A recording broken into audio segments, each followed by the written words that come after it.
Greetings, YouTube. This is the Garage Autonomist, and I am here with our special guest tonight, Tigris. This is her going away hangout before going to before going to college, and we figured the thing that we would talk about today would be probably a little bit more entertaining, and that we were going to talk about Westworld. Now, I've been watching Westworld since it premiered last year, and I think Tigris, at some point you mentioned that you were watching it, and I was like, oh shit, that's my show.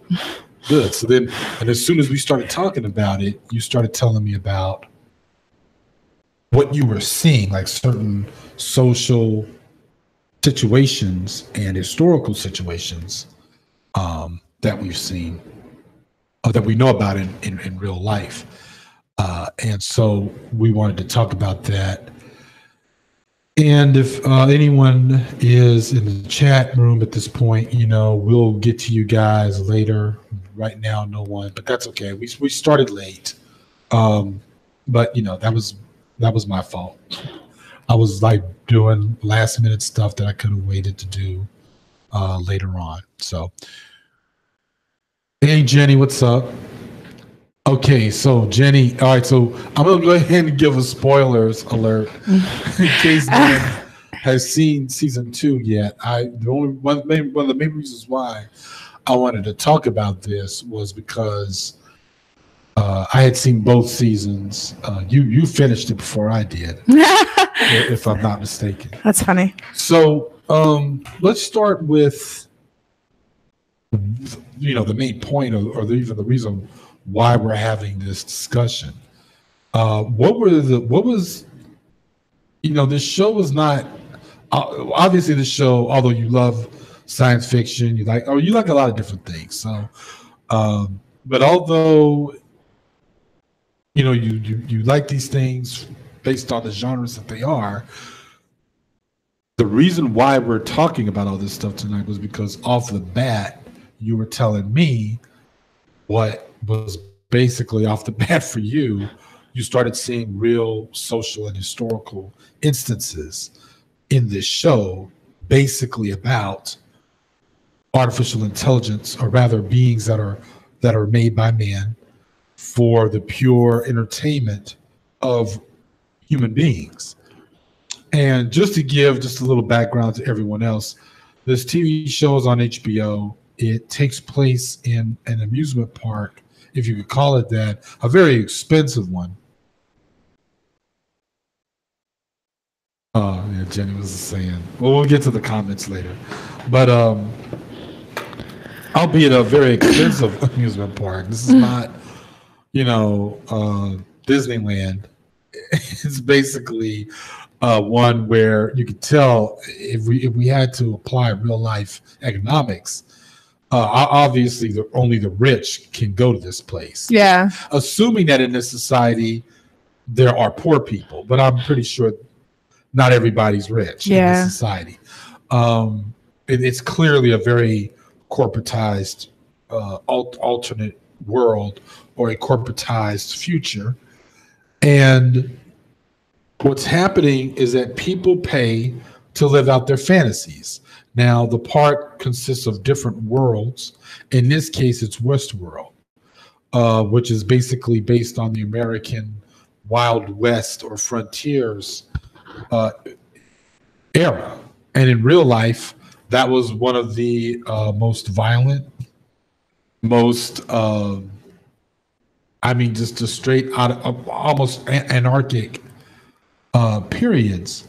And one of the another HBO show that I love so much is called Deadwood, and that actually deals with the twilight of those years, and literally the main characters, particularly Al Swearingen, who most people would look at and say is the most chaotic person on the show. This is a man who runs a saloon, he prostitutes women, and he kills anybody and everybody who gets in his way. Now, imagine that the only thing that scares this man is civilization, because his big thing is the encroaching fear of government coming in and all the stuff that he basically, because he's the main sort of gangster, if you will. He's not only the legitimate economic force of the town of Deadwood, but he's also the economic force of all the crime that goes on. So people who get robbed on the side of the road, he gets a take of that, even though he's not the one robbing people. So my point here is that civilization swept in, if you will, and ended what was basically the frontiersmen, and I'm only using that word because that's the term that was used, but the frontiers period, or the settler period of America. Now, it should not be an accident that Westworld, the park in this TV show, is probably one of the most popular parks to go to. I'm pretty sure there's the African Safari World, and there's Let's All Have Fun and Dance World, but Westworld is probably the world that everyone likes to go to. And why? Because if you wind up paying for a prostitute, you could kill that prostitute, which in real life we know happens. Anyway, I don't want to ruin all this stuff by going in on your opinion, because that's really why we're here. We want to hear your take. So what were some of the things that were striking to you about this show? Like, what grabbed you? Well, I think that, like, I don't know, I felt like when I was watching it, I could see a lot of the Black experience in it. I mean, I think that it's not all of it, but a lot of the, like, the just kind of constant, like, not knowing what's going on, and the, like, put into this systemic sort of, like, work that they don't even know is, like, kind of, like, not beneficial to them in any way. Like, you know, I can't explain, like, what every slave felt like, but I don't think there was, like, a colonizer learning African to, like, explain to them that they're being taken. Like, I just felt like it was very, like, the way they didn't communicate, or the way they're just put into this work, like, I just could see it. And a lot of, like, little things, like having Bernard be an AI when his entire life is working on what he is. Like, it's like having a Black person or a slave running the plantation, which they've done before, you know, in real life. And so I saw that. And also the way Dolores sort of acts, she's kind of like someone who, like, she kind of reminded me, and, like, when I was younger, in our school, like, it was a very small people of color community versus, like, all the white people, and we were all young, so I don't think a lot of people were, like, thinking like this.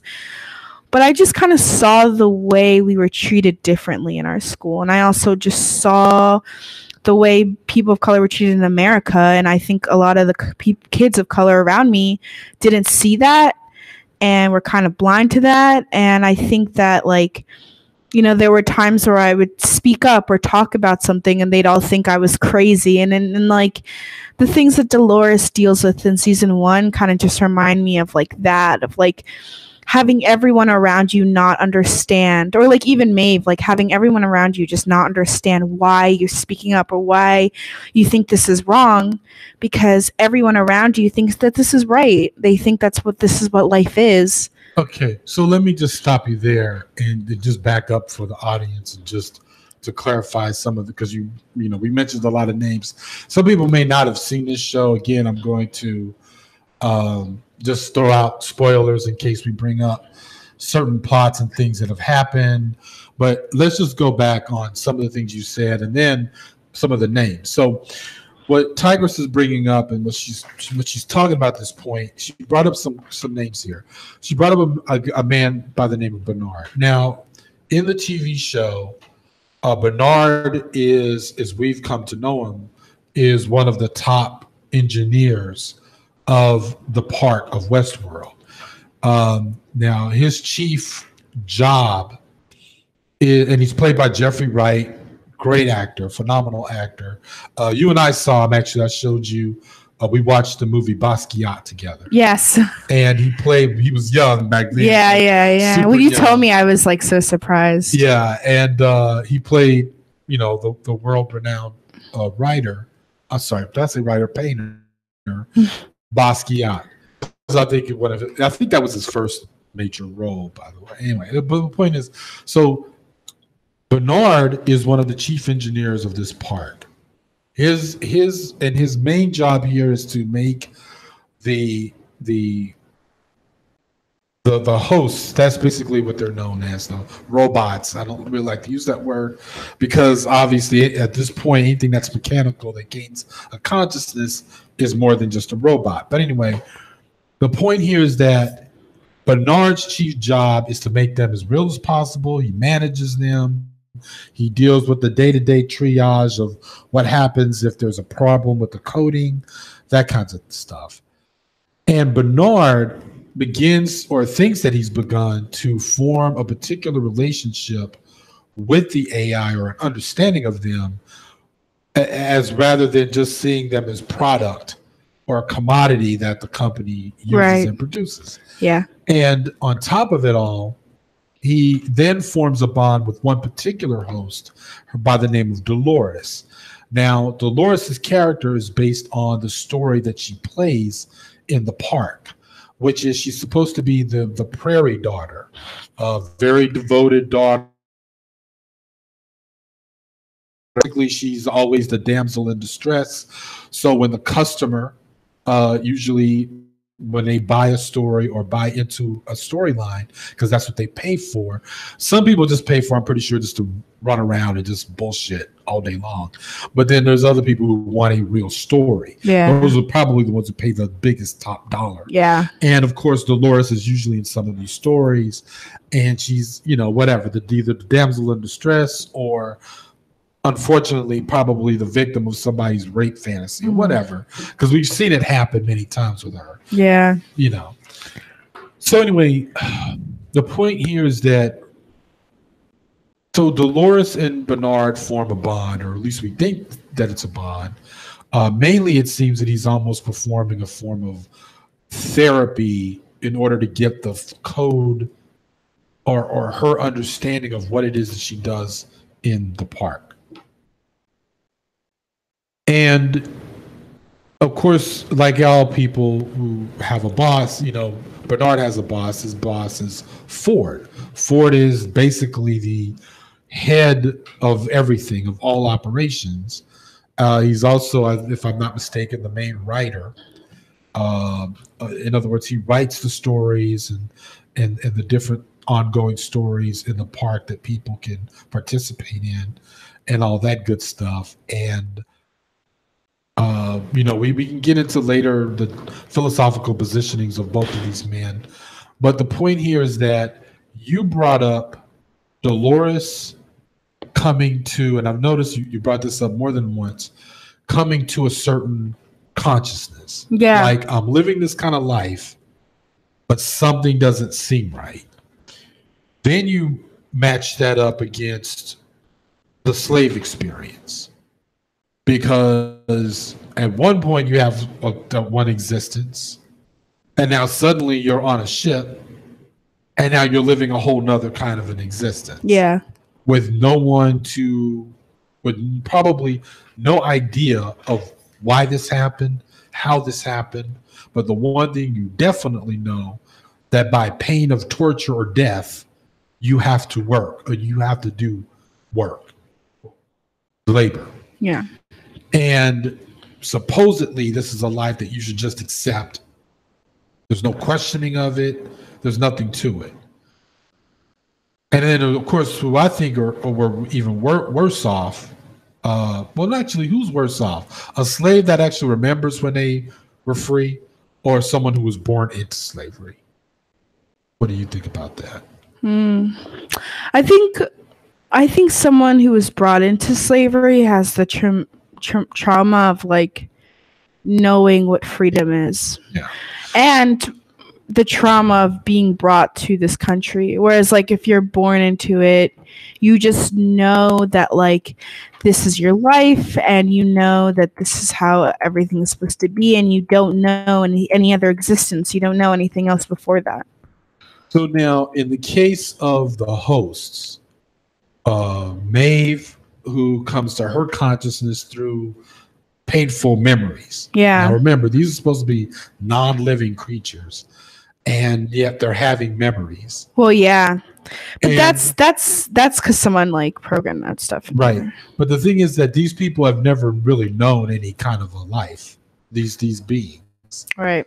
Until they come to some level of consciousness. So in other words, unlike slaves who were made to be slaves, they probably share the experience of those who were born into it. As we all know, the children of slaves were born into slavery, so they've never known any other kind of life. Right.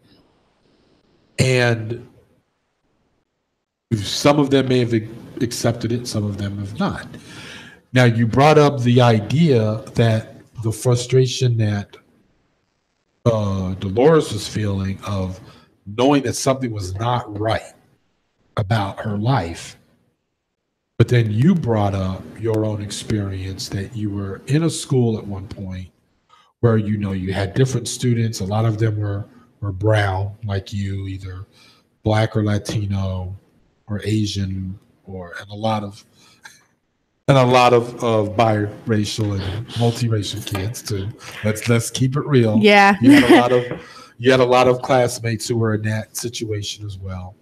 Yeah, except the Asian kids didn't even try. They just pretended like they were white and they were okay. Okay. But then we're talking elementary, right? And then when you went to middle school, which was the school of your first middle school that you went to, or the only It's the same. All of it is the same. Elementary and middle school is the same school. I did not change schools. Oh, okay, I forgot. Well, anyway, the school that you went to after the first school, was then predominantly white, and you went through a whole different other experience. Where, right? Is that what you was talking about? No, I'm saying that the whole school was predominantly white, except for a small group of kids. Oh, I'm sorry. So you're referring. I'm sorry. I thought we were talking about when you were in elementary versus when you were going to middle school. But all right. So your point is that in middle school, predominantly white, you're coming to some social consciousness and differences about how people are. Yeah. And you were feeling basically like the way Dolores was sort of feeling when she was coming to some consciousness about something's not right. Yeah. There are people who live differently than me, have a different experience. I don't see them getting shot all the time. Right. I don't see them getting violated all the time. Yeah. But it's happening to me. Right. Or to others like me. Yeah. Okay.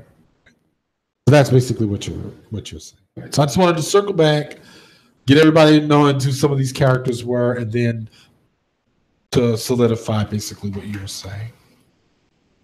Now, you talked about the slavery experience. What other kind of instances of social injustice, if you will, that you saw that you would compare and you found comparable in the show? I would say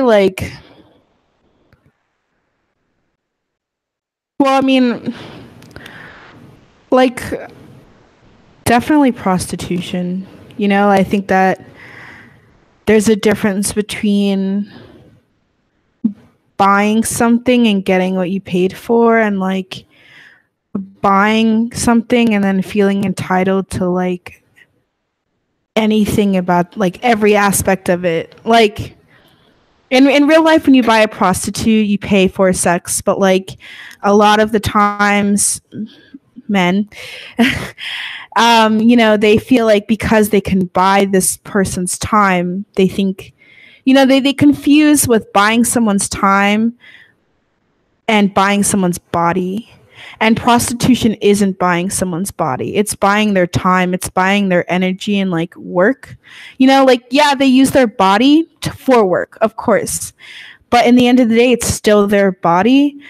what you're paying for, what you're that 300 or how much a prostitute is, what you're paying for is for that time, is for what they do, for their service, but not for their body. And I think that's how it is for Westworld too. Like, I think people who buy their time at the park, they feel entitled to like everything else. So like, well, also because the park promotes it, you know, like ideal. Okay, so like what I said before was a very ideal situation of prostitution. Like, and ideally prostitution is buying someone's time and not just buying someone's body. Ideally, Westworld is buying an experience, whereas it ended up, or it's advertised as buying people and buying what you can do to people. You know, it's buying liberty, and that's never okay because you can't just buy liberty. Like, it's not just like that. But you know, we don't live in these ideal worlds.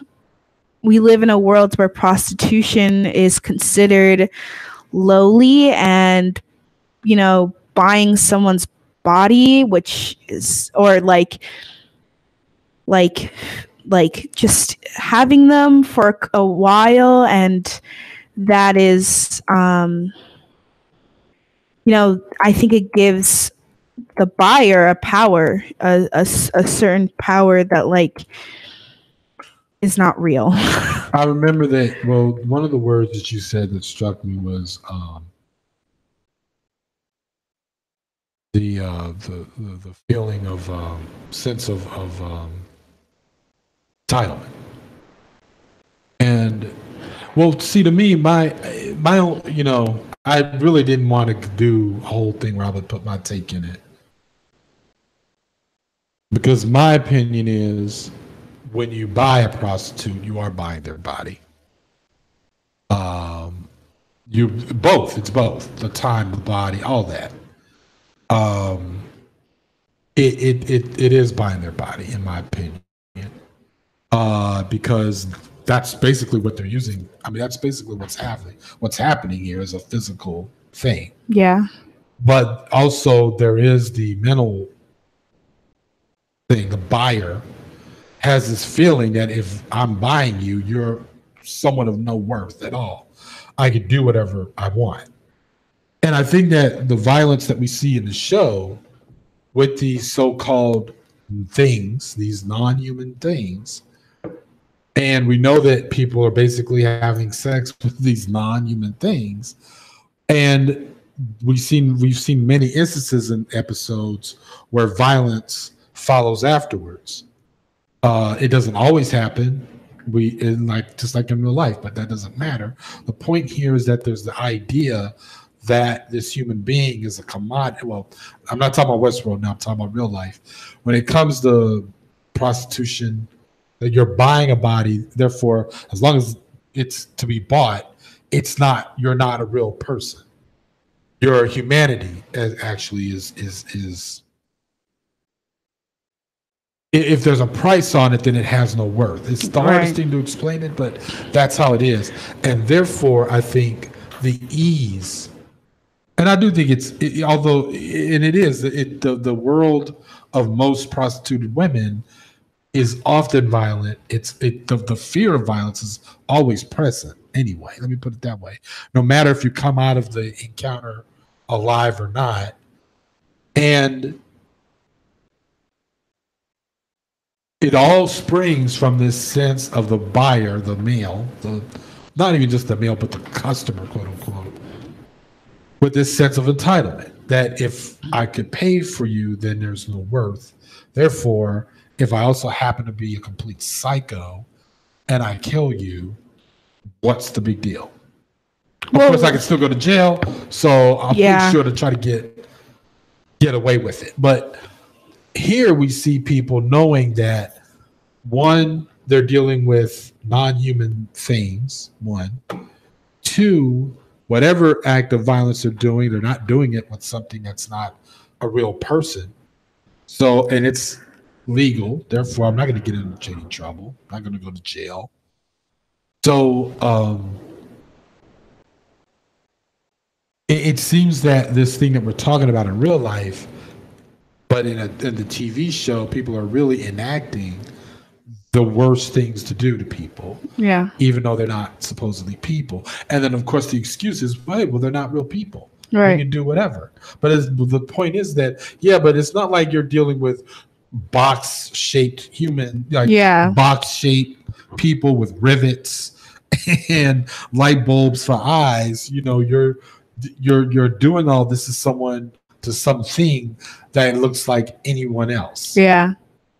You know, so what does that say really about you? It's really about you. Yeah. So anyway, but that's interesting. So you see prostitution in the situation. You've seen slavery in the situation in this as it plays out in this show. So what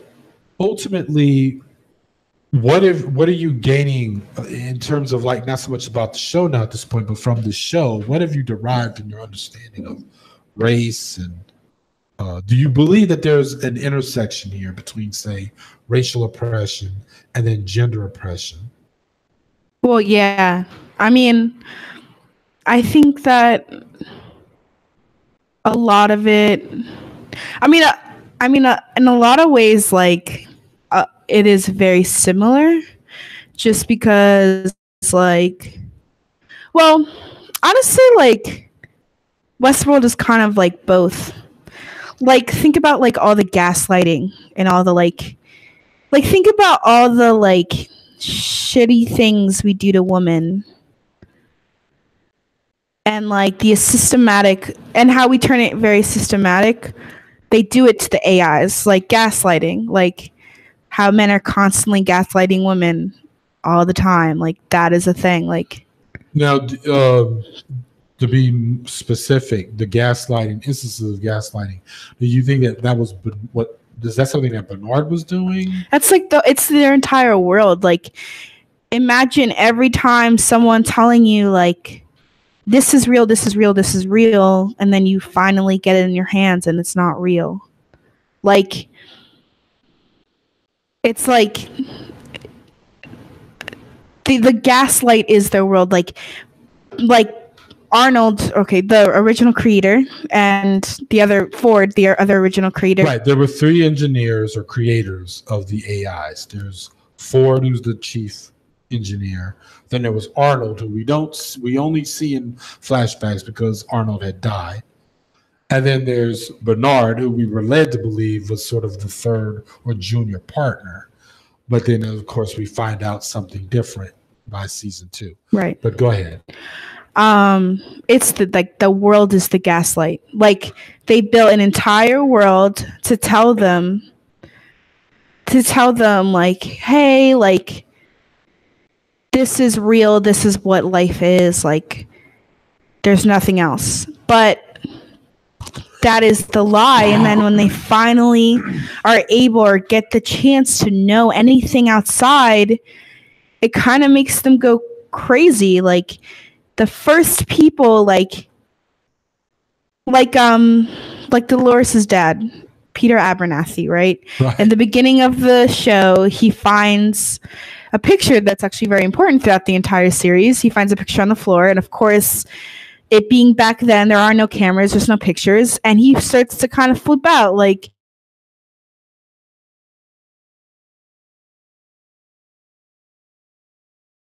and for so long, creating this world, creating this lie, and then when some people finally, like, seep through, and they're finally like, I knew it was a goddamn lie, and they see it, it kind of makes them go crazy, and they do it to a point where they do go crazy. Like, Westworld could be a VR place where they shut down the characters every night, and, you know, they don't really need to know that, like, they don't need to be real. They don't need to be tangible beings. You know, they could be on screen and have that happen. But no, they've created such intricate things, and in the end of the day, like, they keep saying it's for the people, it's for the customers. But in the end of the day, it adds to the gaslighting of the AIs. It adds to the systematic lie. The oppressor, really. The, like, You know, because you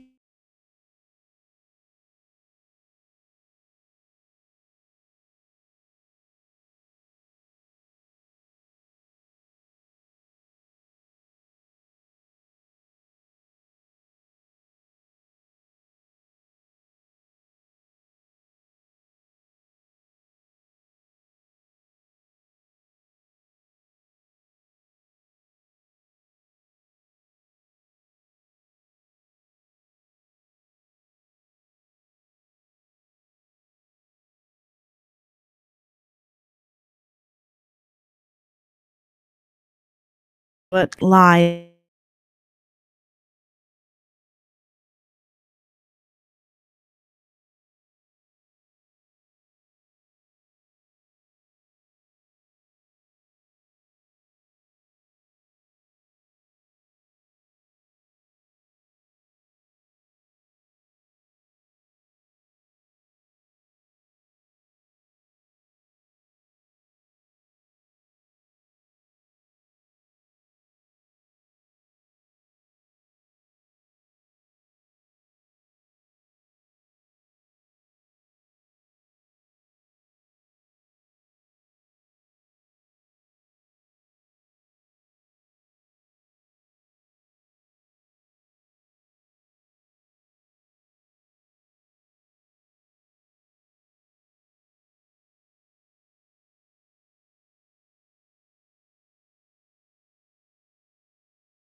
All right, looks like I don't know if YouTube. All right, I see that we're. I don't know if my connection went bad or if you guys can hear us. Just type a 1. Somehow there seems to have been a breakdown.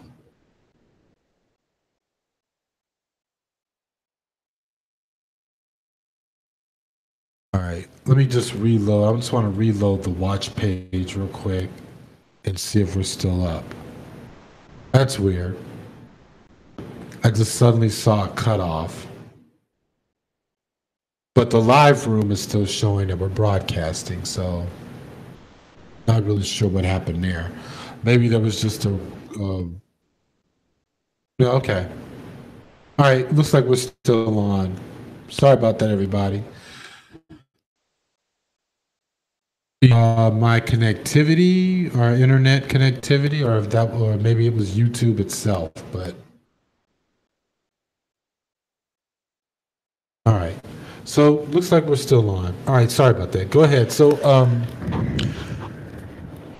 anyway, we were talking about like the gaslighting. So basically, you definitely see that in the show, and we definitely see that in real life. Yeah. In other words, and in terms of back to the African Holocaust or black, or at least when it comes to racial oppression for black folks, when you start off with with literally the Constitution saying black people were a certain. Oh my God, 3/5 of a person? Yeah. How fucking ridiculous. Right. Even that, I mean, that was almost a form, you could almost say, like, look, we know that in order for us to justify the slavery of an entire ethnicity of human being, we're going to say that they're not human beings. Yeah. So there was that. Then there was us being told that we weren't intelligent enough to learn how to read or write. Right. And therefore justifying why we shouldn't be educated. Right. Then there was the saying that we would never make it, once freed, that we would never make it as educated people or scientists or thinkers or any of that. Yeah, or even like you can't leave the plantation because once you step off, like everyone's just gonna want to kill you. Like just the little things to keep them there. It's like the constant gaslighting, even the even the little things like giving them like houses and families. Like no one in Westworld needs a family, but they give it to them anyway. Like, does Dolores, every time someone needed Dolores in a thing, like they could have sat her down in a chair and had her come like when she's needed. Like, no, they built her a whole family with a love interest and life. And like, even in real life, you can account that to like giving them last names, which by the way was their like not real last name, or like giving them little houses and like letting them like they didn't even give them real houses. Like it's just like saying, making a comfortable enough life so that way life on the outside, which could be so terrible, is unappealing. Like little scraps of food or little shacks as houses seem like the best thing in the world when someone is telling you outside of this world is nothing for you. Now, it's interesting that you're bringing that up. I know you haven't seen it yet. There's one of those things that I always wanted us to watch together, but then, the usual nonsense. Netflix doesn't have it. Amazon doesn't have it or does have it. All this kinds of stuff. But anyway, I wanted you to see the movie Blade Runner. We haven't seen it yet, but we will. Probably when you come back to visit. Can you believe this? Is this not blowing your mind that after next week? It's crazy. Your time is going to be your own. Your life is going to be kind of on your own. Anyway, the point here is that in that movie, there were artificial beings, humans called replicants, and they basically were slaves. But they were they were mainly used to work in Earth's off-world colonies, so in other planets, and they did all the shit work that human beings don't want to do. Right. And fight wars. Although I'm to this day, it's still a mystery in that particular story or that universe. We don't know who the hell Earth was at war with, but they were fighting wars or they were miners, stuff like that. The point here is that the replicants were built with memories.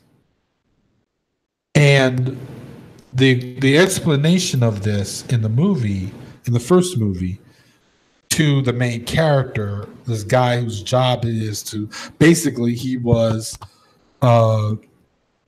based on really where the police force was actually based on. They were the original slave hunters. Right. So the main character of that movie, this guy named Rick Deckard, is a Blade Runner. He's the guy that goes out and finds replicants who come back to Earth and try to live amongst humans.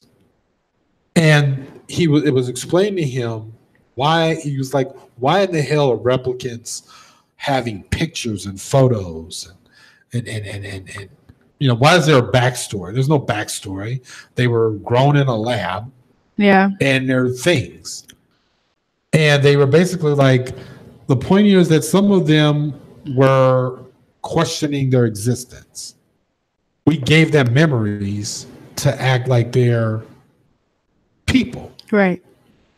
So they won't rebel. Right. In other words, it's always this thing about placing these things and putting these sort of artificial backstories, even in the minds of these artificial beings, because it seems that they want to stop rebellion. Do you think that that's the case? Yeah. Because it's true. We saw in the first season Dolores is having a straight-on conversation with her dad.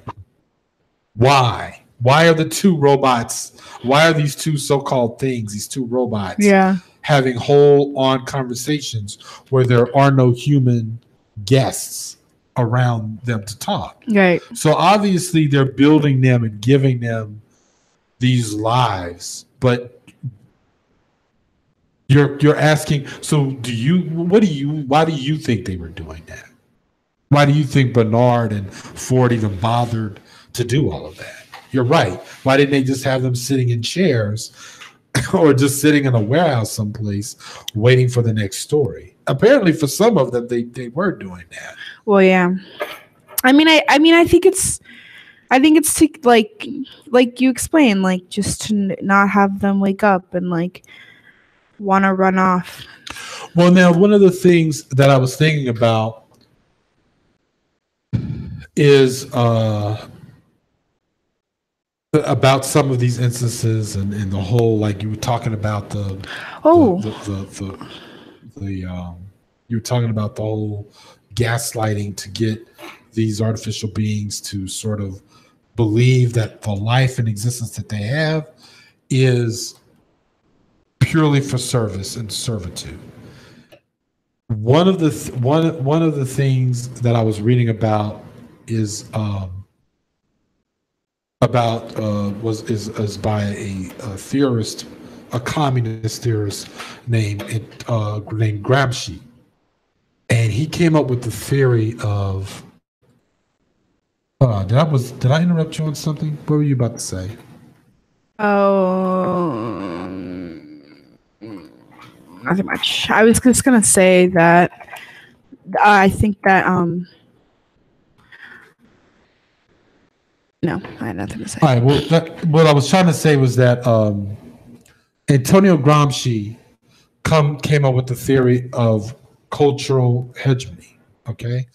Or hegemony. And when, first of all, as we all know, hegemony is basically a society or the structure of one dominant group over another. Okay. And Gramsci's idea of cultural hegemony is how do you socially engineer people to accept hegemony, to get them to accept it. In other words, he saw it that the I wouldn't want to say Trinity, if you will, but that the way of getting it to work is that the folklore of those who are more powerful than us and rich are the ones who are smarter, and therefore they are better at running a society. So the big wigs might makes right. In other words, they have the right to rule over the rest of us. I mean, hell, if we were so smart, we would be rich. If we were so rich, then we would be one of the rulers. And we would deserve it. You know, he doesn't think that way, of course. He's trying to explain why it is that hegemony exists, why it's successful. It's about convincing those below that they deserve to be where they are, and that those who are above deserve it. And it's about the social engineering of getting everyone to accept this. Okay, so when you see this way, this gaslighting, everything else we're talking about is a form of socializing these artificial intelligent people in the show, or these robots in the show, to think that, one, there is no other existence other than what they're doing, and two, if they are becoming conscious about it, they need to accept the fact that you're in servitude. The very first thing that we saw in episode 1 of season 1, when Bernard was talking to Dolores. Yeah, he asked her about the newcomers, and she starts to talk about how, you know, they're nice and they're like good, and they come in, and you know, you're supposed to help them and respect them and whatnot, and like. Exactly. Yeah. And here's what I found interesting about her response and her answer. She said, yes, the newcomers are nice. The newcomers are, and we're here to serve them. You know, it's a pleasure to serve them. Yeah. Which is basically pretty much what she said, right? Yeah. I can literally take what Dolores said, and if you look at interviews of women who are prostituted while they are in the active service of prostitution, or even in the adult industry,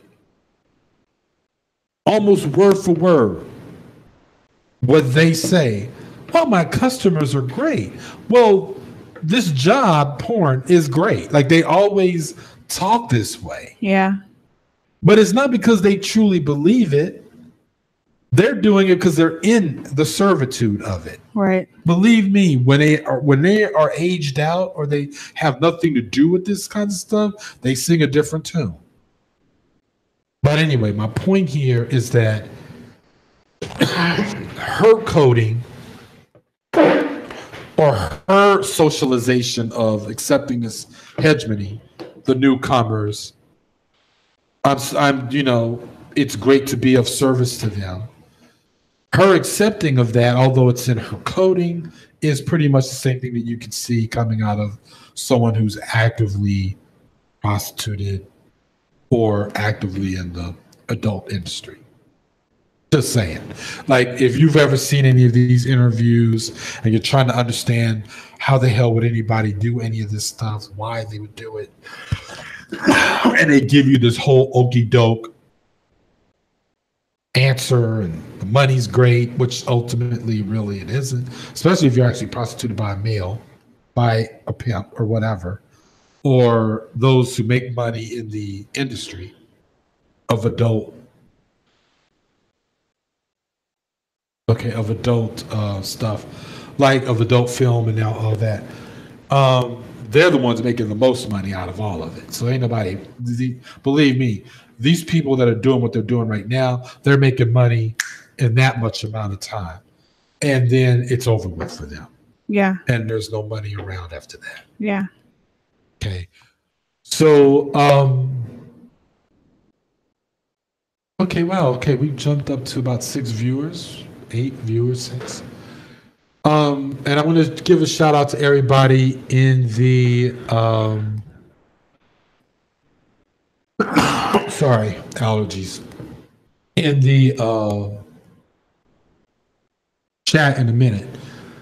So I think that we pretty much but anyway, we've only scratched the surface of most of what we talked about about this show in comparison to real life oppression, history, and all that. What were some of the other things that are striking to you, or do you want to just talk about other aspects of the show? Or rather, I should have posed that a different way. Or you can now talk about other aspects of the show.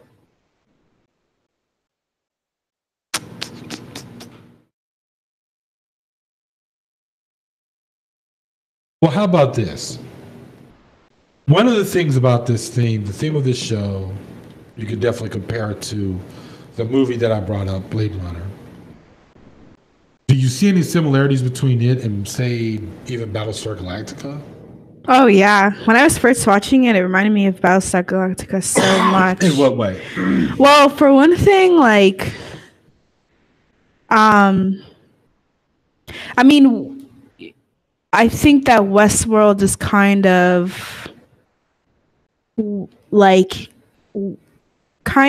if they were related, it would be like the prequel to Battlestar Galactica. Like, it would be the better prequel that Caprica should have been. Is that what you're saying? Yeah. Well, I don't know. Well, I liked Caprica too. Yeah. Oh, sorry. I know a lot of people didn't, but I liked Caprica. I liked Caprica. But yeah, I mean, I think that eventually season 3 is just going to be like a total uprising, hopefully. But yeah, I mean, it's basically AIs who have been taken too far and taken to a physical human level and also intellectual human level that like just probably shouldn't have happened because they built it for their own selfish like needs.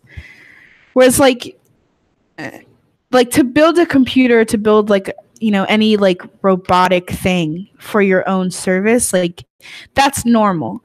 But then to like give it human qualities, physical and like coding also, is just like kind of fucked up, because like they just don't belong. I don't think they do. Like giving someone this like basically like fake version of humanity, it's like giving someone like fake acid. Like it's just really dangerous and not real and unauthentic. Like, so okay, so just as now we're getting into a more, I guess we could call this a philosophical conversation. So in other words, in your mind, you still see if the possibility ever came where, we begin to create or can create a synthetic being, but they now have their artificial intelligence has gone beyond or could match human capacity to learn, human capacity to think, have desires, like wanting to create. Like Dolores was a painter. Yeah. And she had the desire to paint. Right. And now, and I think the other thing, what supposedly makes us human beings so different, yeah, is our consciousness. Right? That's what we say. What makes human beings human and the supposedly most highly evolutionized being on this planet is that we have a consciousness. Not opposable thumbs.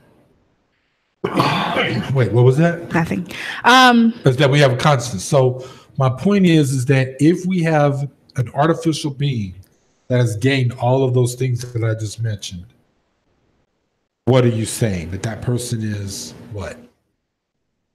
Not real? Not real? Yeah, I mean... And should that person not live among us? It's not a right or wrong answer. I mean, it's not like... I mean, if you're saying it's too late, I mean, I think it shouldn't have happened in the first place. Like, this whole thing, I'm saying it's, like, from concept, it's messed up. Like, not if we did it. I'm saying, okay, if you're saying it's too late, like, we already did it, and it's already been made... then at this point, like, yeah, you created fake humanity, you should give them humanity. Like, but that's not what's happening. They're building with humanity so they aren't treated as humans. Like, right. No, yeah, I was giving a for instance. But I'm saying like hypothetical. I'm saying like, like it's not they're not created, like they didn't create it. I'm saying it's messed up because it's like the same reason of why it's messed up that you would bring people from another country to do work for them. Like they didn't create these AIs to live life, to be human so they could make more humans. No, we don't need more humans. That's not helping anyone. They did it so that way they could serve a purpose. And that is messed up in itself, because every being, everything that has consciousness deserves a chance to make life for themselves, to have their own decisions, to make their own destiny, and to say I want to do this because of this. Like, but they don't get that. Dolores didn't get the chance to say I want to be a farmer's daughter because I want to say weird lines all the time. Like, no. Be the damsel in distress. Right, exactly. And that's the messed up part about it. She didn't have a choice. So, okay, here's the way I see it. All right. Like, if you have, because I don't have a problem actually with finding mechanized, or what's the other word I really want to look for? It's a very common word, and here I am. I can't think of it. Anyway, I don't have a problem with mechanized solutions to things, but they just have to be machines. Yeah. Okay. So in other words, we're talking about robotic arms putting cars together. Fine. If we're going to be talking about artificial intelligence and artificial life, then I do believe that once it gains all these things and it goes beyond what we had intended, then yeah, I do believe that at that point it should be seen as needing to have its humanity. It will, because I believe that ultimately it will demand that it has its autonomy, that it will demand that it has its self-determination, and I don't think there's anything wrong with that. Right. And quite frankly, now the thing is one person would ask, why would we build something in competition to us when we ourselves are so fucked up? Right. But I would probably say that maybe one reason to do it is, and I think that this is where Ford comes into the show, played by Anthony Hopkins. I think that the reason, I think the one thing we could do is try to learn how to be better versions of ourselves. I think, because the thing is that we do a lot of shit that is non-human, in my opinion. I think, well, I mean, let's begin. You know, we dehumanize. We're currently dehumanizing. Well, that was the whole point of the experiment. Sorry. But let's just say, yeah, we're dehumanizing people already in real life. Yeah. I mean, every piece of plastic in this house, every piece of plastic in everyone else's house listening to this show is produced by someone who isn't eating as much as we get to eat, is sleeping in barracks on the same grounds where the factory that they do their work in. And of course, the money that they're getting paid is barely enough to where they actually have a real living. Right. So where is the humanity in that? And how are we supposed to be better than something that's artificial that could quite possibly bring us back to getting in touch with our humanity and knowing right from wrong? I mean, I honestly think that that's what AI can do. We don't even have to put them in a human-looking body. Well, yeah.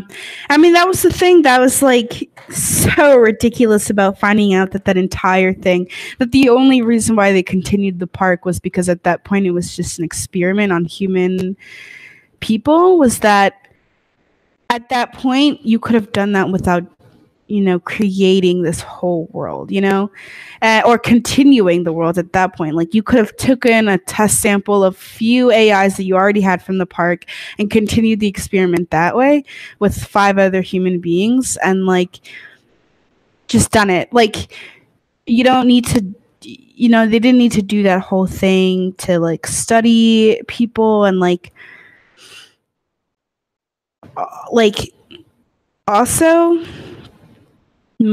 I think a lot of people, I mean, I think the biggest thing about humanity is resilience. And like the reason why like sometimes, you know, the reason why if a Black person and a gay person talked, you know, for a while, they would realize they had a lot of similarities is because of resilience and what humanity learns through going through shit, you know, like it's why the person who has been bullied as a child can probably help, you know, do a lot more or help a lot more people because they know what it's like to be in a shitty position. And like people who have been in shitty positions usually end up going through resilience more, and resilience helps people do things and push harder because it gives them a reason to keep going. All right, so we're gonna go ahead and go and look into the chat and answer any questions or go over the things that people are talking about. We're gonna start with the hooded one who says, this is dealing with the earlier part of this conversation. We were talking about prostitution and stuff. And the hooded one says, buying a prostitute is buying an experience. Ace Atkins says hello. And then Phoenix, hello Phoenix, one of my favorite listeners. Says, no, buying a prostitute is paying someone not to report the sexual assault. Wow, that's a very interesting viewpoint.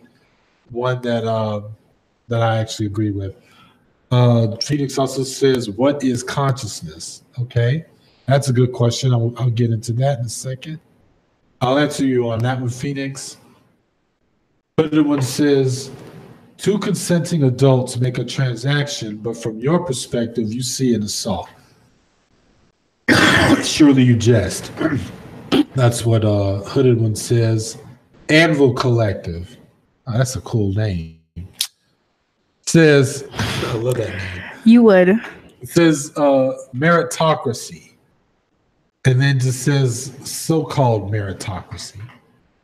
Oh, I think Anvil Collective was saying that in regards to when we were talking about hegemony or cultural hegemony.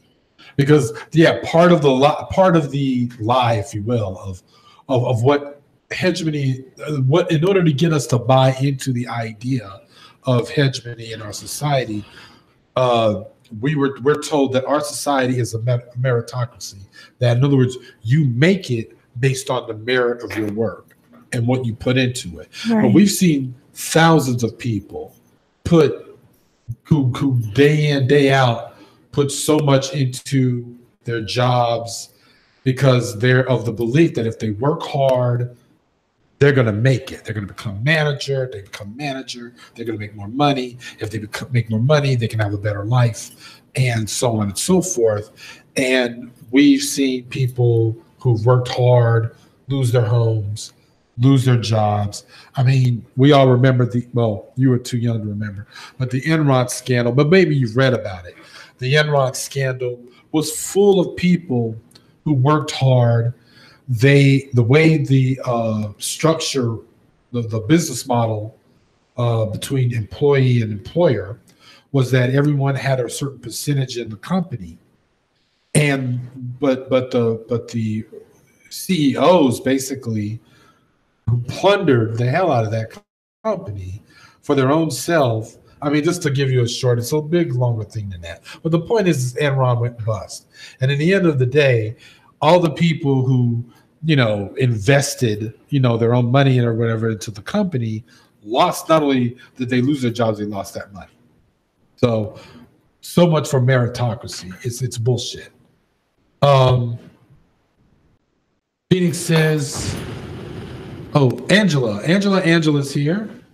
Haven't seen you in a long while, but I know the deal there. What's up? Phoenix says, nope, it's not consent at all. They are performing sexual acts. The customer wants not her/him. Ace Atkins says, true indeed. Angela, okay, I guess she God bless me because I sneezed. It was actually a cough, but it was because of allergies. Phoenix says, hey, Garage, here's a link that you might like. Okay, I'll check out the article. Thank you, Phoenix. I'll look at that. Okay. Hooded One says, so what you're saying is that all prostitutes are in a position of servitude, a place where they are forced to perform sexually. All right, I'll answer that in a minute. Let's see. Ace Atkins says, wishing your daughter the best on her college journey. Thank you, Ace. Hooded One says, this is a lie. You're basically saying that all women have no autonomy. I will answer that. There are certain women forced into prostitution, but all women that are prostitutes are not. Phoenix says, Hooded One, I'm saying you are arguing for the purchase of another human being's body, which means you have to rationalize a history of beaten and murdered prostitutes, including children, and says not me. Hooded One says, your opinion is kind of obtuse. If you look at it from the perspective of people who have exited the industry, you will see it for what it really is. Phoenix says, I believe Ace was talking about Hooded One.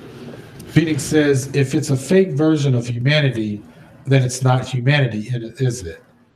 Angela says prostitutes place themselves in a position of servitude. I don't think he's projecting. I think he's stating the obvious.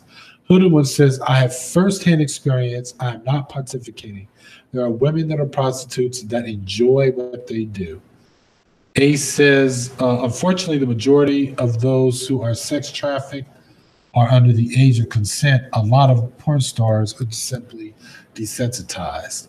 Well, that answers some of what I was going to say. Hooded One says, I have also met prostitutes that abhor what they do. Phoenix says, well, GA, do we have choice or do we have the perception of choice and free will? Phoenix says, Westworld explores topics like determinism and free will. Do you make your own destiny?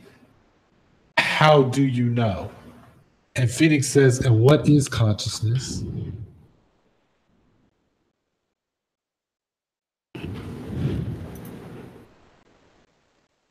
The AI perceive that they are autonomous, so do humans. And Phoenix also says, GA, define consciousness for me. What is it? Okay. So let me go back. Hooded One. Here's the deal. Everyone likes to think that people who are prostituted or prostitution place themselves in that position. We can all say, hey man, I would rather work at McDonald's than than perform sex with someone for money. Here's the thing. What? That's what you would do. That's what I might do. But and I'm gonna have to post, and I can't do it right now, guys, but I will do it on this very video you're watching. I will in the morning, I will put the studies, links to the studies that connect everything from childhood trauma, lack of education. The majority of those who wind up prostituting, or being prostituted rather, usually it starts from a very young age, and it usually starts from a background that is so fucking broken. There is no, oh, we'll hire you here at McDonald's. In other words, if you've been spending most of your time out of school because the situation at home was so bad, there is no school. Okay. So the thing is that if you basically, as a teenager or younger, in some cases, have literally had to make the choice between staying at home with whatever kind of abuse or dysfunction is there, and then the streets, and then you're out in the streets, and then you wind up getting sold into or going into prostitution. That's not really a choice. You're forced by your situation. That's not a choice. Secondly, you can't get hired at McDonald's if you cannot read. So if high school kids wind up getting at McDonald's before someone who's not in high school at all. So do you understand what I'm saying? In other words, my point here about the studies is that they showed a huge percentage of people who wind up prostituted or in that situation are often undereducated. Then you have those who are not. That still doesn't mean that there's a choice. There is no lofty choice. No one really wants to do that. And all the time when they exit out of that life, they will turn around and finally will say, or be honest and say, I didn't really want to do this. I never really wanted to do this. So no, Hooded One, it is not a choice. I'm pretty sure you've come across some people who have told you it was a choice and they enjoy what they do. Well, was that before or after the transaction? Okay, of course they're going to tell you that they're okay with what they do. They're not trying to run off customers. If they were being real about being in that work, then they know that some of their customers would find that as a turnoff and would leave. Yeah. Is this depressing? No, I don't think that's not. I just think that's. You're right. No, not a lot of people choose and prostitution is only like a fraction of sex work. Like there's still like sugar babies and cam girls and amateur porn actresses and porn actresses, and you know, and it's true, like, you know, prostitution isn't something that, you know, everyone just falls into, or this is the line of work. This is like, it's not really like the choice that people make.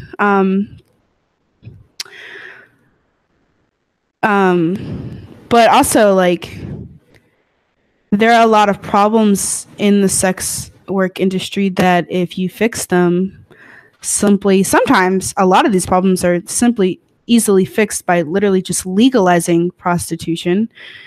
Then then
Okay, I think we're back, folks.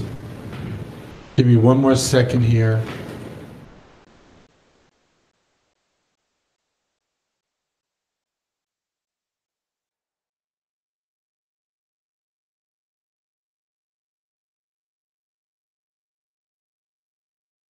Okay, I think we're back. Again, I'm not sure if it's a connectivity issue on our end. I mean, I'm not seeing any errors on my computer in terms of my connectivity, but for all we know, it could be between the website, YouTube, or it could be, I'm not sure what's going on. So we should be back because I see that we're back. We're probably going to go ahead and shut down the conversation soon anyway. Normally, it's very rare that this sort of thing ever happens, but who knows what's going on tonight. So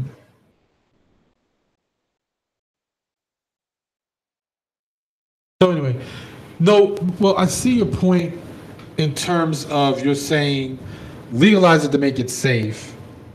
Or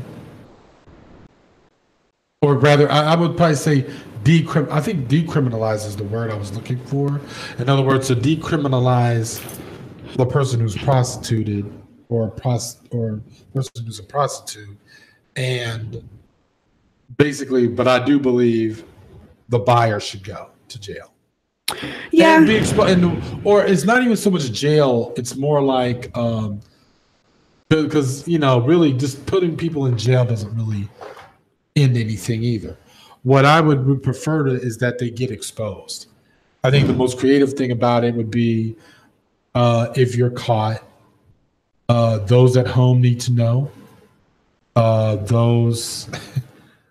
So, wife, daughter, mother, friends. That's some Black Mirror shit. Co-workers. I don't care. Well, look, it's a great alternative to just throwing you in jail. Yeah. Jail doesn't fix that problem at all. I just think that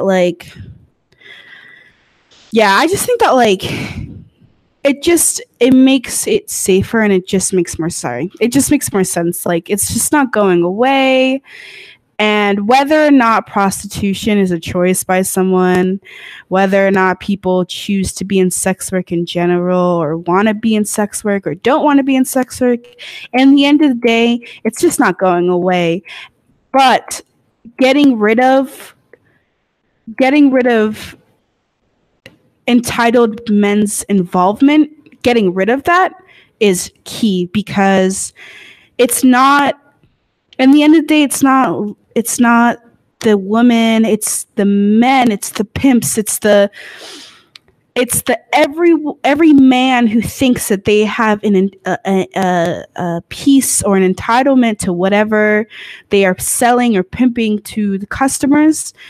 It does not belong there, and it doesn't need to be there. And also, it's a form of, it's just more gaslighting. It's the pimp saying to the girl, like, you're not going to make it without me. It's the club owner saying, you're not going to be able to strip without me. Everything needs to go to me, because without me, there is no you. And in the end of the day, what it really is, there is no him without the prostitute. The big boss has nothing if they don't work. And we need to get rid of that, because men having a stake on women's lives is a story that's gone on way too long, and it should end, especially in the sex world, because women can manage their own bodies. They've been doing it for so long, Right. Okay, so we'll just want to end with reading off the last couple of comments here and the thing. You can respond to some of these if you like. Phoenix says prostitutes say they like it as a defense mechanism because That work requires hiding their own feelings from themselves. Little girls don't dream of being sex workers. I agree. Ace says the age of consent is being lowered to the age of preteen and tweens in certain countries, strictly because of prostitution. That is not something I agree with at all. I agree 100%. Ace says the connection is going. Yeah, we were looking at that. And Ace says I thoroughly enjoyed this. Big thumbs up. And let's see here. Elm City is here. What's up, Elm City? Ace says, yep, expose the Johns and Tricks. Why the fuck are they allowed to be cloaked? They deserve to be exposed just like on Chris Hansen's show. I don't even know who that is. I think the name sounds familiar. Yeah, it does. Right? Chris Hansen? I don't know who that is. Oh, I think he's Bubby. I think used to watch him.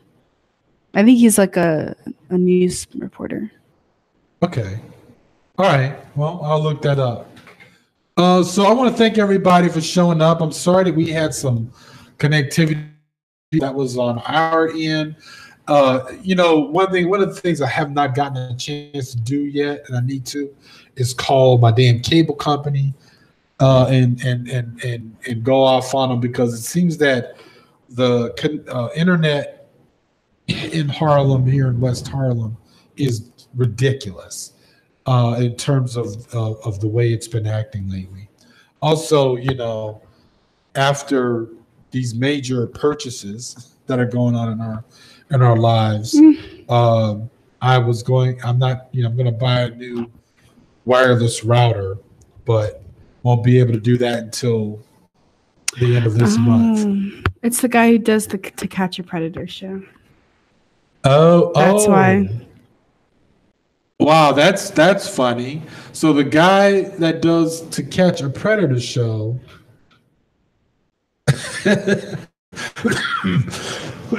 got exposed for prostitution or using prostitutes. Unbelievable. Wow, that's interesting. That is really interesting. But then again, that's so typical, isn't it? Yeah. I wanted to say one more thing that I kind of realized was that the way adultism kind of plays into it, adultism. What? Yeah, adultism. It's the systematic oppression of children. Oh, wow! I didn't think about that. Wait, adultism plays into what though? I think if all the AIs in Westworld were children, it'd be like adultism. I mean, giving children a false sense of whatever world they're living in, and the constant miscommunication plus non-communication to children in their lives is a very real thing. And also just the using of children and stuff like that. In prostitution? No, in life. In life, period. Yes. Oh, okay. Yeah. Oh, you mean as in slaves? No, as in everything, as in the way we treat them in life, the way, we kind of treat children as because they're not fully developed, they're not people, that kind of thing. Oh, right, yeah. I mean, think about it, the reason why they're still okay with shooting those people, because even though they look like people, they think that what's in their mind is incomplete, so they aren't people. And the way adults think about children is, well, they're not done growing, or they don't have complete brains, so they're not people. So let's just treat them however. I got you. Yeah. But that was the one thing I wanted to bring up. That's a good point. Yeah. That's a good point. All right, everybody. Thank you so much for coming. Like I said, sorry about the connectivity issues, but I wanted to go ahead and soldier through this episode anyway, rather than killing the live stream and then starting up again. I really hate it when that happens to other people. But anyway, I hope it doesn't become too disruptive or distracting when people listen to this. as the episode is later uploaded. Thank you so much, Tigris. You're welcome. And good luck to you and your endeavors. I shall shake your hand. Oh. As a non-adultism act. I shall shake your hand and wish you good luck. We will now give you the stick with the handkerchief with the stuff on it. Well, maybe you're too young to remember. Well, I don't know. I don't know if they stopped having that image in cartoons where when I was a little kid, if you saw a child that was homeless or what was called a homeless person or a hobo, there was a stick they would carry over their shoulder. What's like a handkerchief and there was all this so stuff. You have seen that before. Okay, yeah. So we'll give you that. Cool. Nah. But anyway, thank you so much. It was fun. Obviously, we've had people here who liked this. And that's it. And like I said, guys, I will be coming. I do have videos coming out where I'm going to be talking about nationalism, the different kinds of nationalisms. Then I'm going to do a video. It'll be probably the last video I'll ever do. I haven't done one in almost 2 years now about the black sector of YouTube. It's been on my mind lately, but it's going to be basically my parting last fuck you shot at the black sector, and basically mapping out the difference between black YouTubers, which I am one, versus the black sector. Yes, there's a difference. And I'm gonna be talking about other shit. I will be making videos, I promise y'all. I think that I'll probably be more on a regular schedule again. More like September. So yeah, like I said, I already explained in my last hangout that I did this Saturday that next week I won't be able to do anything at all because we've got stuff going on next week. So personal stuff like I take care of. So it'll only be week after next is when I'll be back doing videos and things like that. So thank you so much for listening, and we are out. Peace.